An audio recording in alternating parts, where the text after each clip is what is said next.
پی T آئی نے ججز کے خط کے معاملے پر جوڈیشل کمیشن سے تحقیقات کا مطالبہ کر دیا۔ چیئرمین پی ٹی آئی گوہر خان نے دعویٰ کیا ہے کہ ہائی کورٹ کے ججز کے خط کے بعد بانی پی ٹی آئی کے خلاف مقدمات کی کوئی حیثیت نہیں رہی۔ مسلم لیگ نون کے سینیٹر عرفان صدیقی نے سوال اٹھایا کہ 5 سال تک جسٹس شوکت کے حق میں ایک لفظ نہ بولنے والوں کے ضمیر اچانک کیوں جاگ گئے؟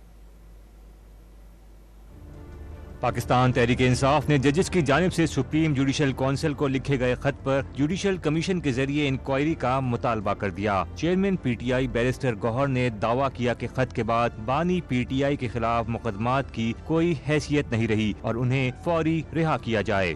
جن جج صاحبان نے لیٹر لکھا ہے، سب سے پہلے ان جج صاحبان ان کی فیملی ممبرز کا تحفظ یقینی بنایا جائے، اس کی ڈیپ انکوائری فوراً انیشیٹ کی جائے اور جوڈیشل کمیشن کے تھرو اس کی انکوائری ہو۔ انکوائری، انویسٹیگیشن اور پروسیڈنگ فل سپریم کورٹ اوپن کورٹ میں کرے۔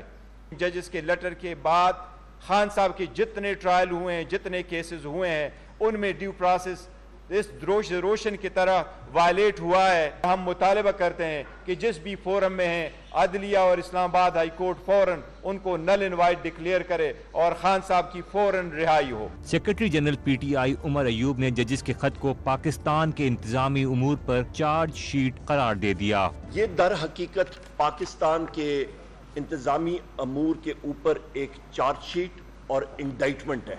لیٹر میں واضح طور پہ جو لکھا گیا ہے کہ جو نشانہ تھا وہ صرف ایک شخص ہے جن کا نام ہے قیدی نمبر 804۔ فورم پہ جو ہمارا قومی اسمبلی ہے، سینٹ آف پاکستان ہے، صوبائی اسمبلی ہے، وہاں پہ پرزور طریقے سے اٹھائیں گے۔